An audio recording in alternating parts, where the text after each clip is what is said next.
thanks everybody for taking the time out of your day to join us for a discussion about Americans' understanding and expectations around corporate action against environmental, social, and governance priorities. And I think what's top of mind for all of us is how these politically motivated anti-ESG efforts are really impacting companies and C-suite leaders and communications and marketing professionals alike. I'm Aaron Pickering, Executive Vice President here at Headstand, which is a boutique brand strategy firm within the Stagwell network. I founded the Purpose Center of Excellence with our sister agency, Allison+Partners, 2 years ago to better help clients unlock revenue and business opportunities by building values-based connections with consumers and other stakeholders. And we help our clients drive consumer loyalty, affinity, and preference through data-driven, innovative, and integrated marketing and communications. We help create brands to believe in by developing breakthrough award-winning campaigns at the intersection of exceptional products and services, cultural relevancy, and purpose. And for more about Headstand and Allison+Partners Purpose Center of Excellence, go ahead and visit purposeunderpressure.com. So I'm joined here today by Kristen King, Deputy Director of Campaigns and Communications at the We Mean Business Coalition, which is a global nonprofit coalition working with the world's most influential businesses to take action on climate change. We've also got the incredible journalist Justin Worland, who is a senior correspondent at Time, where he covers climate change in the intersection of policy, politics, and society. And finally, we have my colleague Whitney Dailey, who co-leads the Purpose Center of Excellence with me and serves as Executive Vice President at Allison+Partners. And she's had her finger on the pulse of consumer expectations of companies for more than a decade. Just a housekeeping note, if you have any questions at any point during the webinar, just drop them in the chat and we'll do our best to address them at the end of the discussion. And we're going to get started with Whitney, who's going to kick us off with an overview of our latest research, a report we called Reconciling ESG, Rhetoric versus Reality. And the panelists will then join me for a discussion of the findings and recommendations for how to effectively communicate about ESG with the election on the horizon. Over to you, Whitney. Great, thank you, Aaron. And thank you everyone for joining today. Super excited for this conversation. So back in March, I read an article in The Hill and it described an anti-ESG group called Consumers Research, which was sending a mobile billboard to Washington, D.C. ahead of President Biden's expected veto of anti-ESG legislation. The billboard itself had one simple question on it. It said, "What is ESG anyway?" And while the definitions from Consumers Research that they shared were anything other than reality, positing that ESG stands for erasing savings and growth, the billboard does in fact represent a reality in the United States and in our work today. The term ESG has been applied and misapplied in many ways from its original intent as a framework for investors to assess business risk around social, environmental, and governance topics, to today where it's often applied far more broadly, sometimes being used to encompass all of a company's impact work. Of course, it's being applied in other ways too, which is causing confusion in the marketplace and opening up a broad debate about ESG, its application, and its use. And this has caused an avalanche of conversation in the space and in media. As you can see on the next slide, we really felt the need to do this piece of research based on what we were seeing unfold in media and in certain states throughout the country. And this is represented in the many headlines you see on the screen here, just a snapshot of the overall conversation and the contention unfolding very publicly. So before we go into the research, let's take a minute to ground ourselves in the state of ESG today. As many of you know, backlash towards environmental social governance issues has been on the rise over the past decade, but really over the last several years, this has grown in conservative states where legislation has either been passed or introduced that's taking aim at financial institutions and pension funds, factoring climate risk and other financial risks into decision-making. So this is materializing as uptick in action aimed at financial and corporate leaders who are taking material and financial climate risk into consideration, and an increasingly coordinated narrative from some US officials, policymakers, stakeholders, and organizations. So The state of ESG in the US is complex. We expect roughly half of US states to either have or introduce legislation restricting ESG investments activity this year. We're also going to see and have seen even more ESG related shareholder proposals in the past year, which is really asking questions around businesses and how they're addressing things like diversity, climate, and how that impacts or distracts from the bottom line. At the same time, we're seeing pushback emerge, especially among retirement systems and pensions that are arguing that these restrictions and boycotts stand to actually harm financial returns. In Indiana, in particular, an instance, a bill requiring the state pension system to divert from firms engaged in ESG investing is anticipated to cost $6.7 billion over the next decade.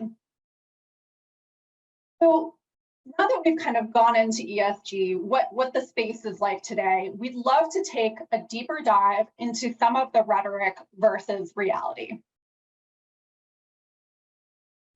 As we advance to the next slide, you'll see a screenshot here. Before we launched the research, we did a quick social scan of the conversation around the term ESG on social media over the past 5 months to get a sense of the size and the sentiment of the conversation. As you can see, overall conversation has grown quite a lot in the past few months.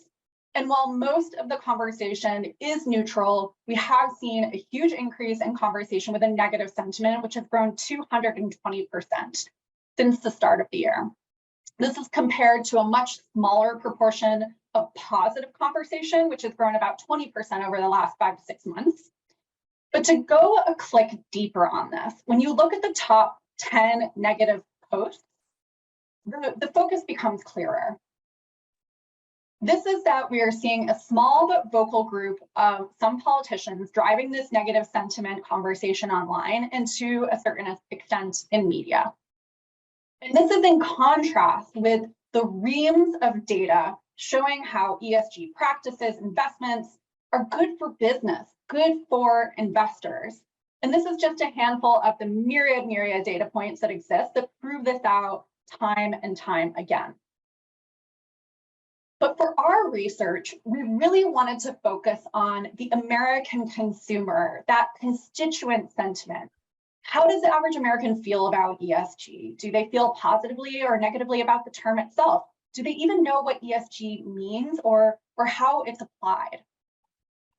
For this study, we surveyed a demographically representative sample of 1,001 Americans to really get that real-time sense of that American mandate and understanding.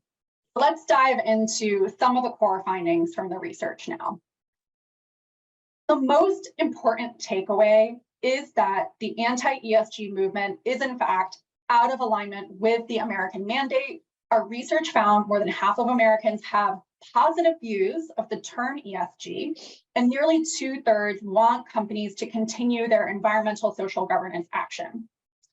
This mandate rings especially true as you look at younger generations. American millennials, for instance, 71% have positive viewpoints of the term ESG. 3/4 want companies to continue making progress. But even with this, as we drill down deeper on that sense of understanding, we see that it's really not so cut and dry. Because even as the majority of Americans want companies to continue action, far fewer know what the term is. Despite this positive sentiment, this conviction, the research points to continued confusion around the use and the definition itself. Only 13% of Americans felt extremely confident they could define ESG. Still, we wanted to strip away the acronyms, get straight to the applications with this research. So before even introducing the term ESG to our survey takers, we asked Americans simply, if you want to hear from companies around their action related to the following areas, and you can see how resolved they were in that response when we kind of strip away the acronym. 86% want companies to communicate their action related to the environment. 85% communicating around what they're doing to help society. And 87% want companies to communicate more on their actions related to governance. When we asked the specific issues that companies should address, we saw that the top 3 issues from Americans was really around prioritizing the E and the F in ESG. So clean and safe drinking water, reducing pollution or creating clean air, and addressing human rights.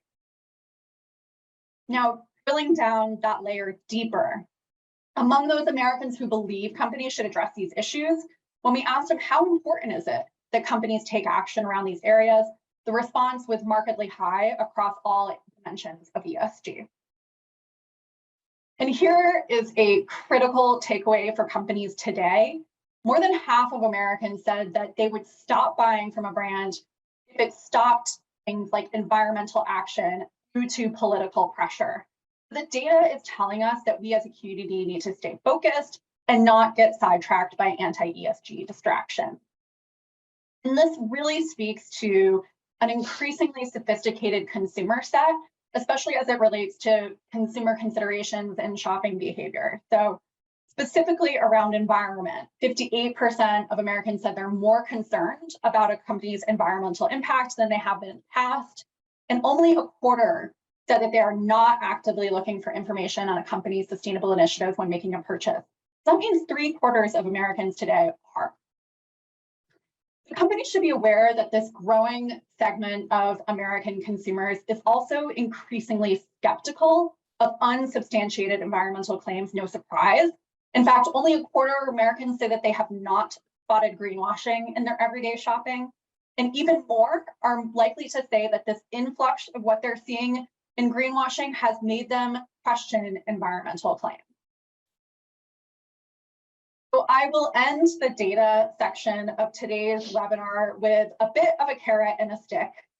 So this is on why strong, clear, and transparent environmental social governance communications continues to be paramount in today's society. And that is because the benefits and also the pitfalls of pursuing are very clear. 2/3 of Americans feel better about companies that are addressing social and environmental issues, while on the flip side, nearly half said that if they learned of a company that's addressing topics like sustainability, but not talking about it publicly, they would question that company's authenticity. So again, this underlines that need to stay focused, keep communicating, not fall into the green hush trap. And now I'll turn it over to Aaron. He's going to take the data that we just walked through and what it means and how we can apply it to the work ahead. Thanks so much, Whit. And just a couple of quick points here. We really want to get you to hearing from Justin and Kristen, but I think at the highest level, when we think about what companies can do and how we've supported so many of our clients over the last few months, it's really around avoiding debating the merits of ESG investing. ESG, as Whitney's mentioned, has a lot of confusion associated with it. It is meant as a term that investors can use to evaluate risk and opportunity for portfolio companies. It is not meant as that all-encompassing term that so many are using it as now to kind of really talk about any effort, whether it's philanthropy, corporate responsibility, or any sort of environmental or social action that a company is taking. So not falling into that green hush trap is really important, right? And I think we're going to talk a bit more about the flip side of that coin, which is accusations of greenwashing too. And so there's a lot of, I think, confusion around, especially in some corporate communications teams, around what is the right balance to walk and to strike in consumer and other stakeholder engagement. I think one of the key takeaways for us is being very specific and exacting in any communications around social or environmental efforts. What are you tangibly doing to advance your own goals related to protecting the environment and supporting the communities where your employees live and work? And then don't get into the politics game. I think we can all acknowledge today that anti-ESG backlash is being driven and perpetuated by both sides of the aisle. And I think it's our job as communicators and professionals to really focus on the business benefits of taking action against material, social, and environmental issues. Just a few examples without naming names. I think from our client roster, both Headstand and Allison+Partners is doing incredible work to advance storytelling and communications around social and environmental issues without getting into the politics and without debating the merits of ESG. And we just wanted to give you a few real time examples here. One is when we look at the insurance industry, we have a client where we've developed and launched a master brand strategy centered around purpose, which is really meant to reach specific targeted consumer segments. Our strategy, which is leading with social impact and is really talking about purpose at the center of the brand, has helped the company rebound from a lot of challenges in 2020. For the first 3 quarters of 21, the company has reported a pretty major increase in total revenues and an increase in US sales during the 3rd quarter. I think when we look at the apparel industry, we've really worked to support this client in aligning brand purpose and communications with issues that are relevant to a core female consumer audience. And our consumer benchmark survey that we conducted with this client found that 2/3 of respondents associated the company with its societal impact, which is their goal. And we also saw a significant increase in weekly media coverage and volume and an increase in average reach following the implementation of our recommendations and framework. And then one more example for those of you in the food and beverage sector, this client that we've worked very hard in partnership with over the last couple of years has really infused brand purpose into all aspects of marketing, communications, and sales.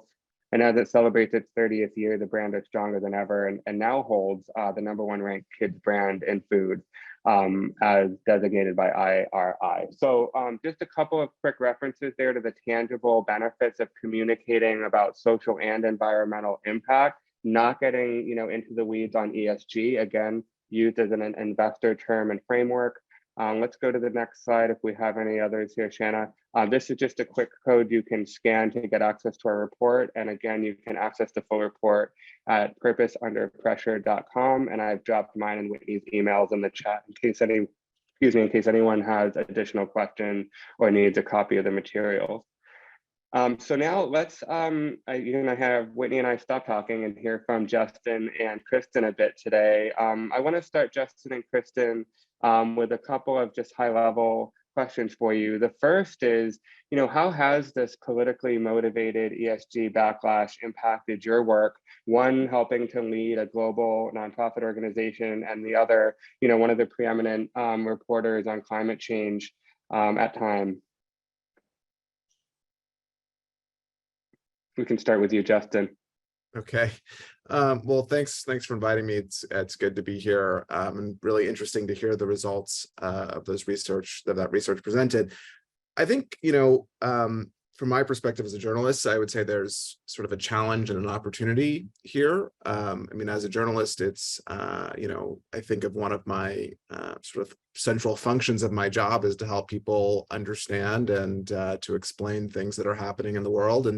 And so this whole ESG backlash has given really a great opportunity to explain something to our readers. I approach every story or most stories thinking, how can I inform an audience that's in this field, but also how can I, inform people who are just coming at this cold. And so really, this is a really ripe area for that kind of explanatory journalism.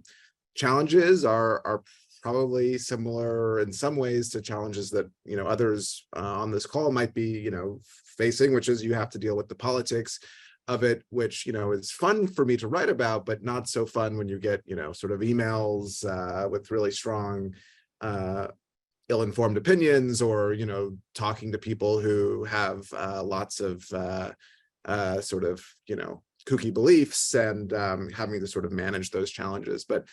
But ultimately, I think, this ESG situation is an opportunity for all journalists. Thanks, Justin. And Kristen, what thoughts do you have about how this kind of sentiment and ESG backlash is changing your work? I've been working with or in similar circles as the We Need Business Coalition for decades, and have seen for a decade, and have seen how I think important raising corporate voices in support of climate action has been to the movement. And so would love your thoughts. Thanks, Aaron. And thanks so much to Headstand and Allison+Partners, and also to Justin for speaking today. Very glad to be with you. The We Mean Business Coalition works with some of the largest companies and also small businesses on taking action on climate change, and then translating that to influence policy around the world on climate change and energy. And because of the political backlash, we have seen, particularly in the US, some levels of greenwashing, where companies are being more cautious about, the climate communications and advocacy that they're taking forward. But despite that, we're seeing that companies are not backing down from their commitments. They're continuing to work toward their science-based targets, continuing to reduce emissions and switch towards renewable energy, because ultimately that is better for their business, it's better for the communities that they're working with, and so on. So there has been a bit of that caution, but I think the data today shows us, and lots of additional polling confirms, that Americans increasingly want to see companies leading and taking action on climate change, and staying silent is really no longer a viable option for companies. Those that are serious about meeting their targets know that they're going to need to share their progress, share learnings, bring their peers and industries along, and also advocate for the right policies that are going to help transition their industry to a decarbonized version in the future.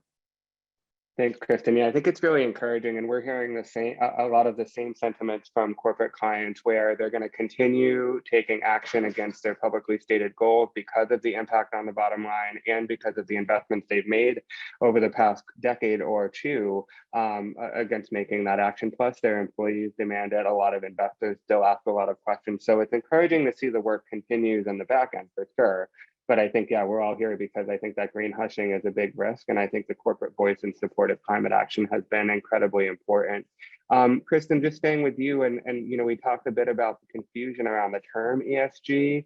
Any thoughts on how we can, and how you're counseling, supporting We Mean Business Coalition members in clearly communicating and maintaining support around a term that seems to have become so polarizing?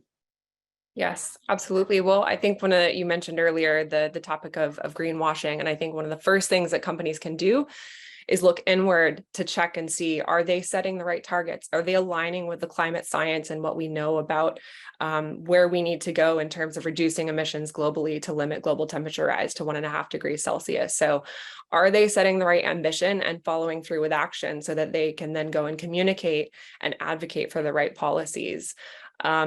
In terms of the backlash and political debate, we're advising that companies, don't play into the public narrative. Using terms where there's a lot of confusion in the first place is not super effective. So ground it in what your company is doing. When you speak to the public, talk about the climate action that you're taking, share specific projects so that it can help people visualize and understand what that looks like for your company and industry. Continue to share those learnings. And I think that can really help continue the movement forward.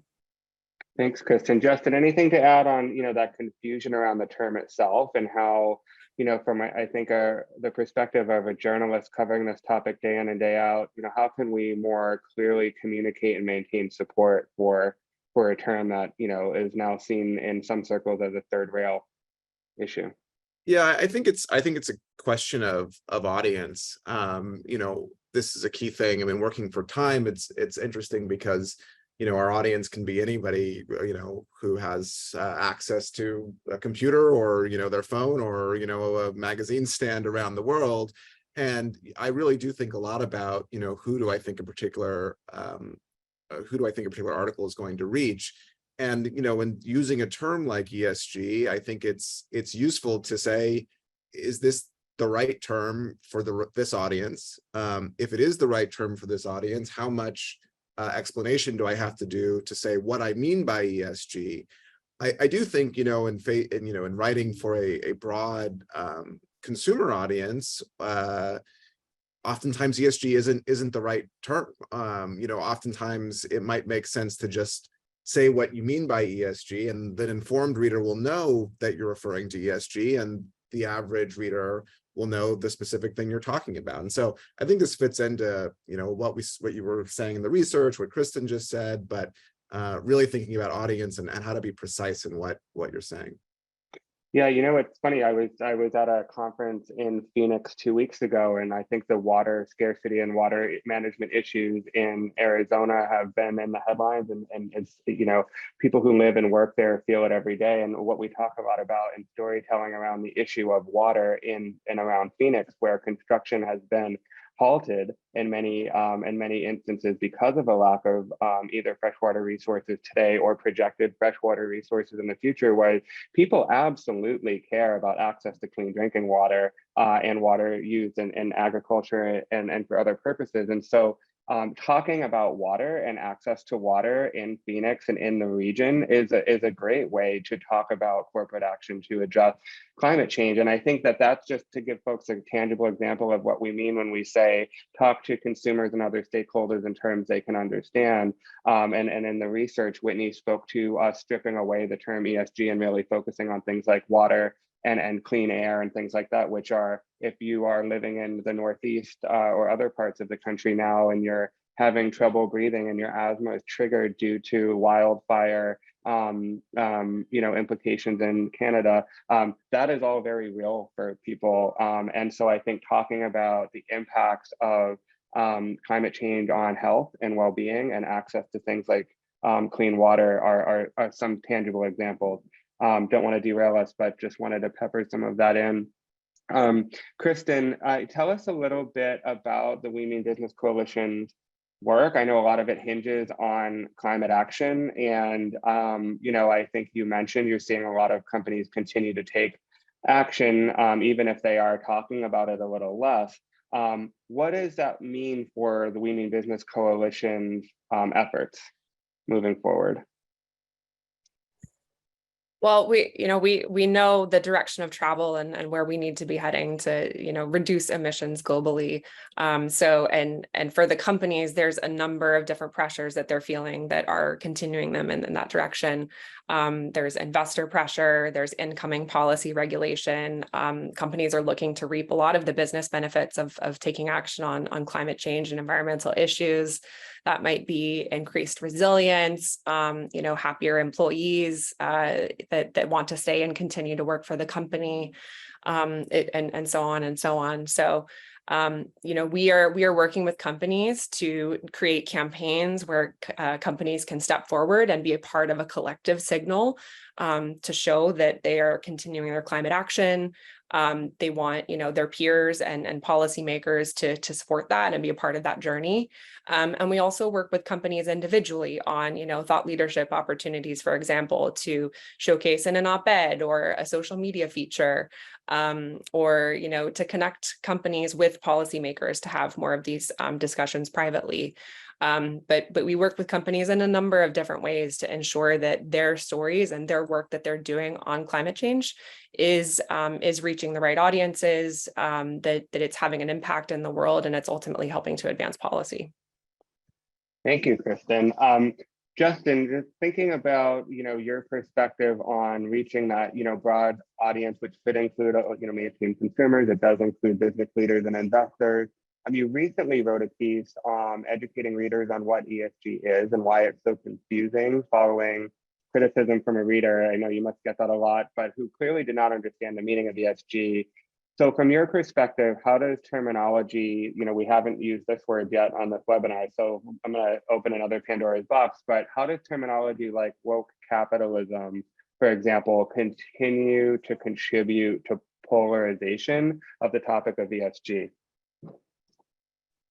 Well, terminology like woke capitalism, I think there's a whole slew of phrases, of terminology without really clear, precise meaning that can get sort of molded to mean whatever the reader and the speaker want it to mean, and woke capitalism would be one of those.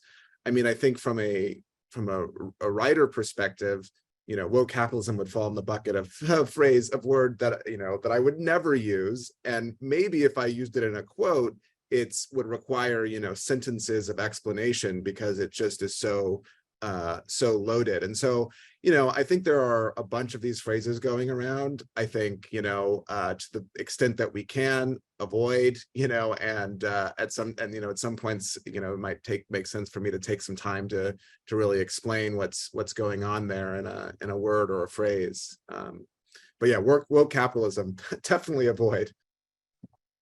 Yeah, it's I think it's somewhat confounding and I think wild to a lot of us who have been in this space to see terms like that thrown around at the same time as a faction is looking to restrict where investors, for example, in Indiana, as Whitney mentioned, can spend and invest, right? So woke capitalism versus restricting capitalism is one of those dualities that I think just really falls apart if you're looking at nuance. But in this space, so many aren't looking at nuance, right? And so that kind of knee-jerk reaction to headlines that focus on woke capitalism and confusion around ESG are really just I think contributing to confusion. And ultimately, I think so many brand leaders are just saying, you know what, we're going to stay out of this conversation totally.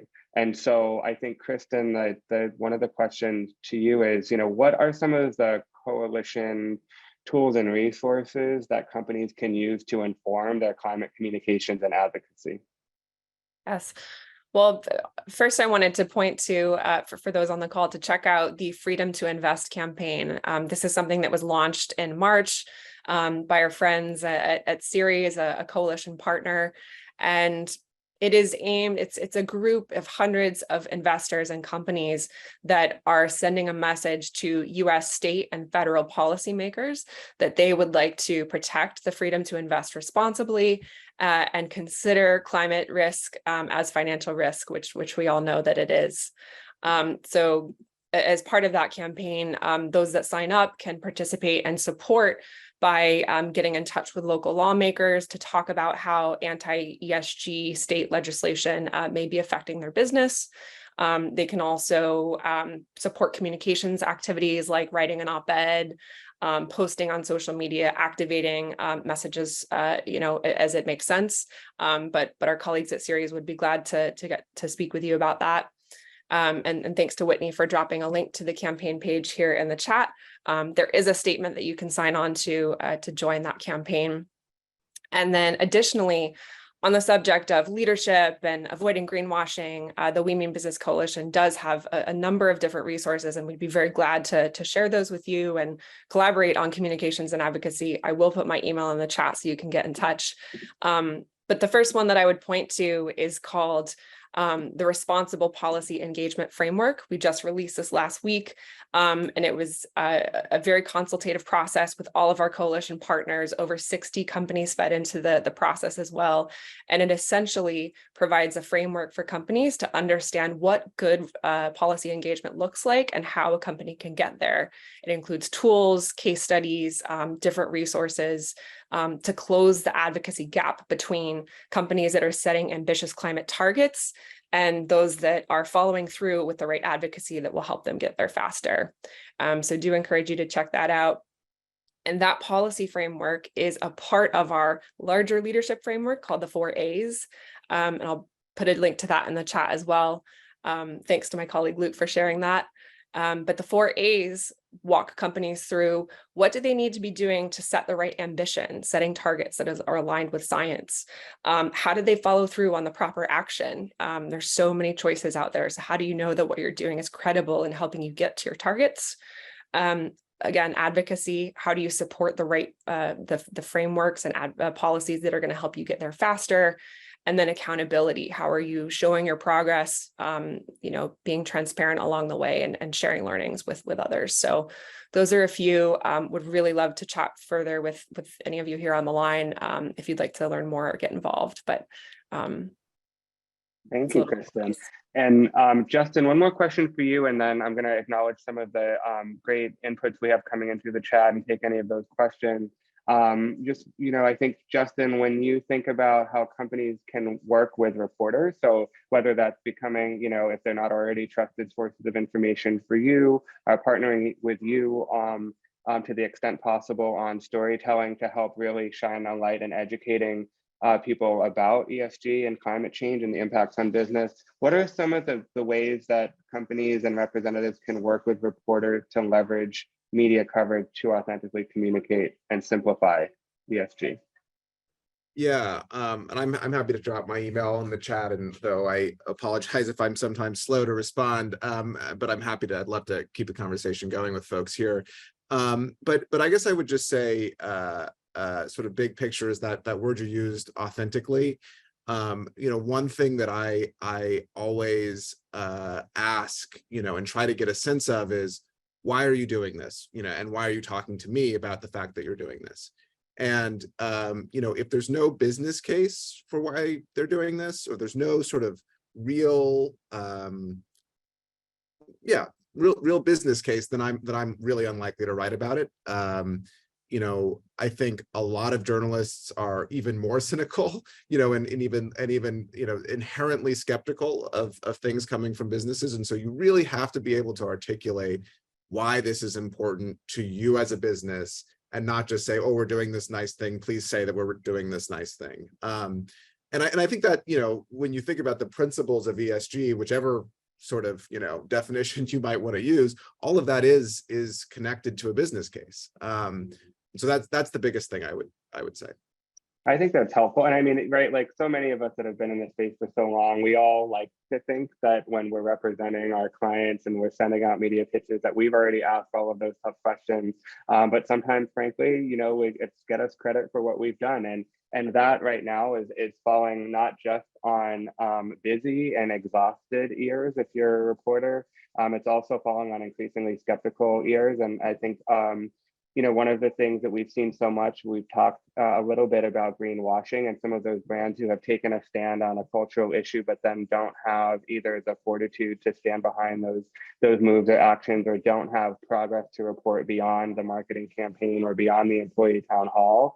It's our job as communicators to help bulletproof those types of commitments. And I think what we've seen, again, not rocket science, I know so many of you are doing this day in and day out, but just a reminder, when we start to think about launching a campaign that focuses on corporate action against a specific social or environmental issue, leading with the headline of a commitment no longer works. And I have helped many, many companies over the years roll out commitments to 2025, 2030, 2050 goal setting that used to be enough, just as rolling out an ESG report might have been headline worthy even 3 years ago.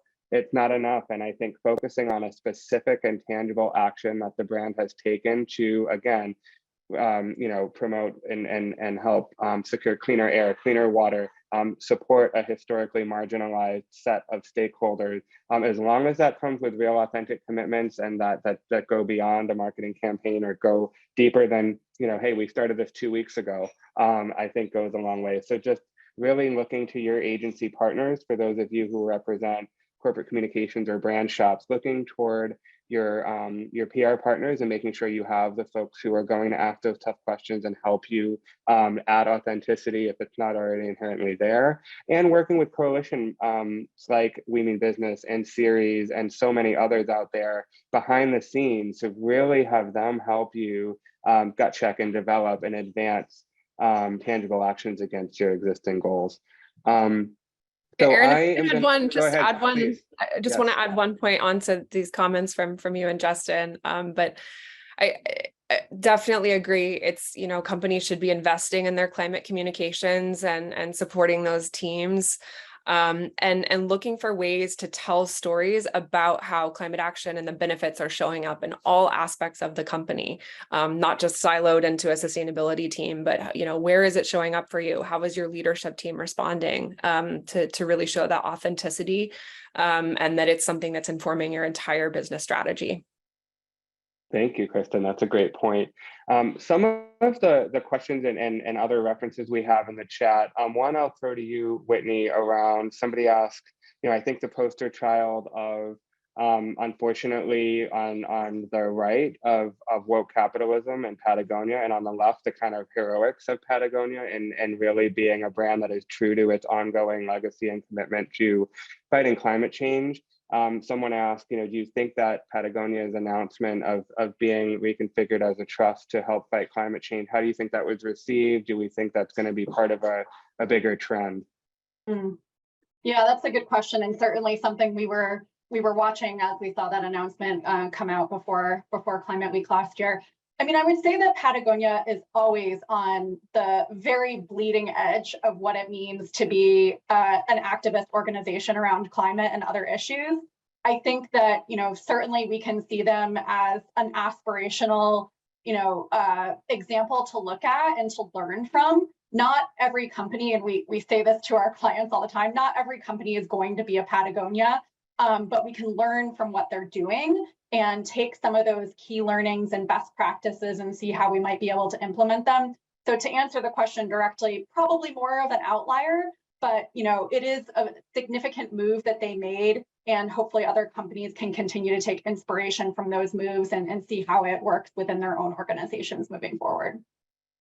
Yeah, I mean, I think that data and knowing your consumer set is so critical. I mean, Patagonia is obviously a brand that is known for taking strong action, for being an advocacy brand, for being able to push for anything from protecting our national parks to promoting strong state and federal climate policies. And that's because they know their audience. And I think some of the accusations of greenwash and the backlash we've seen against retailers and others when they're launching campaigns, for example, whether it's during Pride Month or during Black History Month or whatever it is, that it's really not necessarily about putting the consumer first. So understanding what your consumers' expectations are and both their desire to see messages from you around certain topics, and I think message testing, development, and looking at the data around your consumer is really critical. So that's another thing that at Headstand and A&P we're really focused on, is really connecting any kind of environmental or social communication back to data. And what do you know about your current consumer? Have you tested the way this will land with them? Have you gut checked with stakeholders your authenticity here? And so we can really help thread the needle for both our CSO leaders and our CMO leaders. A lot of times we get a lot of silos and our partners there, and so we can also help break those down. Yeah, and Aaron, if I could jump in, Justin used the word authenticity earlier too, and I think that's so critical. It's not only what do your constituents care about, it's what's natural to your brand and your brand actions, and where historically have you played in the past and have the ability to play moving forward based on your programs, your policies, your actions as an organization. So I love that marrying of, who is your audience, what do they care about, and what are your brand values, and where do you have the credibility, authenticity, and history to continue to lead and push the boundaries? Justin, I think you were going to jump in as well. And I just went out very, very quickly. I mean, I think in my experience, at least in terms of the media reception to that announcement, I think that has to be the best received corporate announcement in, nearly a decade that I've been doing this. And I think, even noting that there were some people who were skeptical, because there are always these journalists who are inherently skeptical. But I would say the thing that made it that is that it was authentic. It was not really even a business decision, but it was a decision that was made for reasons related to the founder's whatever his intentions, his goals. And then it was articulated with a very well executed PR campaign, right? But it was a decision that was made for reasons that, in this case, were about his own desire to do good. But, it could be a business decision that was made and then is executed really well with a PR campaign. But it originated from that core thing where we could really understand why he did it. And it was executed in a legal way that we could all see and follow. It was concrete, it made sense, and then there was a PR campaign that was very well done around it. Thanks, Justin. I mean, one of the things that we have been surprised to find is this almost back to basics mentality that needs to really take hold now, which is looking at business issues that are material. So I think those, so many of us on this call have either been part of or informed or led materiality assessments for brands, and looking at what are those issues that most impact the brand's bottom line. And I think some of those will be disclosed as part of ESG disclosures for investors. Others are things that matter most to your consumers in real time. And so what are those material business issues that, like Justin mentioned, for Patagonia, are so inherently tied to the business, like climate change, right? Climate change disrupts our supply chain. Climate change makes prices prices of commodities increase. So, I mean, I think that one of the things we're helping our clients do is go back to the basics of, have we conducted a materiality assessment or a refresh materiality assessment? And from there, what are those issues that matter most to certain consumer groups and certain other stakeholders, and building campaigns targeting them specifically. So again, it's one of those complicated, I think, materiality assessments. I think people get at least a lot of my Corp Com colleagues get anxious about them. They don't know how much they cost. They don't know how to do them. They're handled by the ESG reporting folks, right? But I think the more that we as communication professionals can start the conversation from a point of, what are the material business issues that matter most to stakeholders, and build specific campaigns for those groups, the better off we'll be. A couple of other. Please go. I would just add on to that, once you've sort of gone through that process, you've gone through the due diligence and aligned with your company internally, and thought through the audience piece, like, it really does open up a lot of fun opportunities for companies to think about the different ways and places that they can be telling their stories and interacting with their customers and consumers. Are you a company that has storefronts where you can, infuse some of your story there directly with consumers? Is it, peppering something into your newsletters or into your products and packaging? I think once you really have that solid understanding internally, it opens up a lot of avenues and clarity and confidence for moving forward with communications tactics. That's a great point. I'm scanning the attendee list to see if there's any of my former clients I can throw a nod to on that, but I think that's right. It's not just connecting the dots on materiality, it's ongoing and consistent communication specific to stakeholder groups. And I think there shouldn't be, not everyone can afford, like Patagonia, to take that big risk and make that big splash with that massive announcement that's going to make people's jaw drops. It's all about consistency and ongoing comms. A couple of observations in the chat, if anyone wants to weigh in. One is just this, and I agree, we've gone pretty deep in working with some clients on understanding where this anti-ESG sentiment is coming from and who is most behind perpetuating it. Someone mentioned, obviously, there's serious funding going toward confusing the public about ESG, which is very similar to how big tobacco and big oil have consistently kind of funded campaigns to cause confusion. So this is not a new tactic, but it is the most, I think, recent example of PR used to conflate and confuse. And we did see, $8 million or millions of dollars being spent and funneled into groups like Consumers Research that it's intended specifically to cause confusion. Those groups are outspending, frankly, so many of the, coalitions and others who are on the other side of this issue. Any thoughts or comments on that from the group?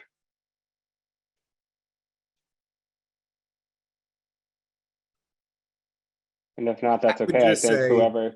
I have a very quick comment. I don't know how it aligns with your thinking and, sort of as a PR strategy, but the more that businesses can speak out and sort of counteract those narratives that are very well funded, and not necessarily align tons of PR dollars around that, but just to speak publicly to counteract that narrative, it's very valuable, because to hear businesses say that is much more valuable than to hear it in my voice.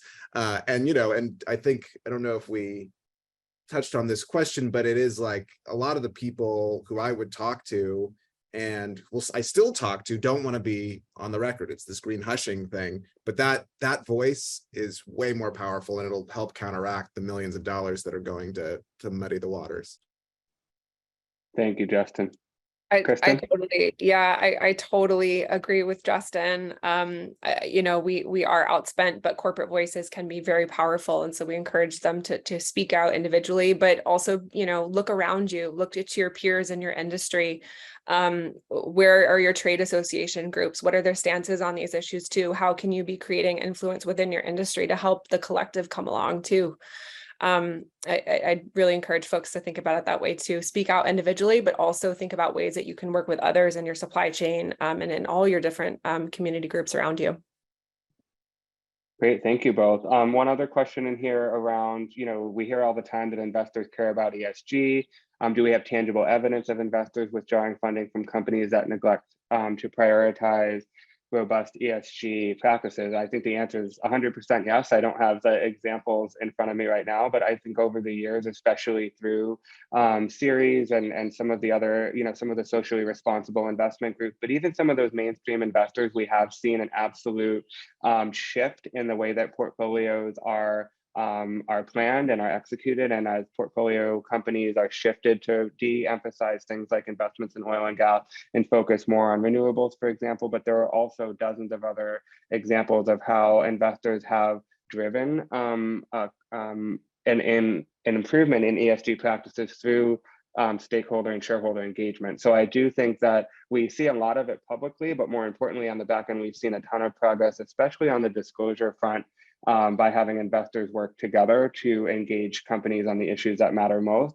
And it's not because, and I think this is just a fine point that maybe doesn't need to be said, but I think that there's a big difference between an investor's supporting stronger ESG action and companies disclosing that action and then actually making progress. So actually kind of looking at the history of stakeholder engagement from an investor perspective and how it's changed corporate practices over time. Any closing thoughts, Whitney, Justin, Kristen, before we wrap up? I think we've gotten most of our questions in the chat. Yeah, I think one final point that that we could touch on, which I mentioned on LinkedIn yesterday, is obviously Larry Fink, which I think was also dropped in the chat, and his statement. I believe it was at Aspen. Oh, I'm not going to use the word or the term ESG anymore. And I think if you look at the full remarks that he's making there, not just the headline of the article. What he is saying is actually very reflective of some of the comments that we've made on this webinar, in that, I'm going to talk about the work that is happening. I'm going to talk about decarbonization. I'm going to talk about XYZ, because that is, language that we can all understand and won't be manipulated in one way or another or cause confusion or conflation. And so again, I think it is about being specific and exacting in our communications, understanding our stakeholders, what they care about, what they're going to want to hear from us, and again, tying it back to the business. And how does this contribute to overall business success? Why does it make sense for our business? So that's just one final point that I wanted to make in response to a lot of conversation we've been seeing around that Larry Fink statement. Thanks, Whitney. Kristen, any last thoughts?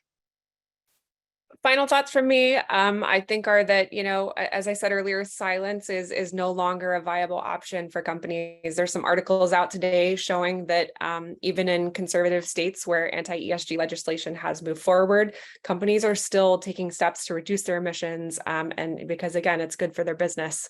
I think if you need help or guidance on navigating, how to share your voice, how to become more vocal across communications and advocacy, please do get in touch, and we'd be, very glad to work with you on that. Justin, over to you. Closing thought. I mean, I agree with what both of you just said. I think there's no, I think it's easy to get caught up in the short term sort of politics of the moment, but I think the trend lines are clear. And, clearly from a even medium term business perspective, it's better to be ahead of these things than behind them. So that would be my closing thought. Thanks so much, Justin. Kristen, Whitney, thank you all. Thanks everyone on the line for taking time to join us today. Again, for access to the report, any information about Headstand and Allison+Partners Purpose Center of Excellence, visit purposeunder.pressure.com. Drop Whitney, myself, or Kristen an email, and Justin might drop his email into that chat too. Remember what he said about your best pitches forward before dropping him a line. I thank you all so much for taking time and look forward to being in touch with many of you in the weeks ahead. Cheers. Thank you. Thanks, Aaron. Thanks, everyone. Thank you. Care.